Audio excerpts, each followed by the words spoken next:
Балалардың жан дүниесі қабылдауы әртүрлі. Оның барлығы балалардың жеке даму психологиясын айқындап көрсетеді. Баланың шығармашылық қабілетін, даму деңгейін, құштарлығын, белсенділігін анықтаудың жолдары өте көп.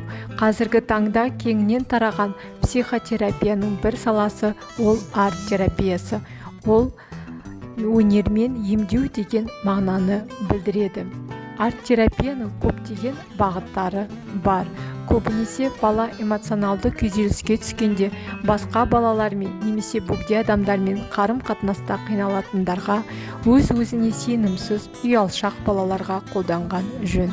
Бұл терапия баланың өзінің шығармалары арқылы жүзеге асады. Бала өзінің ішкі сезімін сөзбен ғана емес, сонымен қолға қыл-қалам немесе карандаш алып, сурет салу арқылы білдіре алады. Сурет салу кезінде баланың көңіл күйін көтеруге, қуаныш сезімдерін оятуға болады. Арт-терапия арқылы баланың бойындағы қабілетті ашып, шағындауға болады. Ал шығармашылық қабілеттер баланың қиял байлығымен, ой өрісімен, айналаға деген көз қарасымен өзінің ішкі жан дүниесін көрсетуін сипаттайды. Демек, бала шығармашылығын дамытуда арт-терапиялық әдістемелерді қолдану маңызды.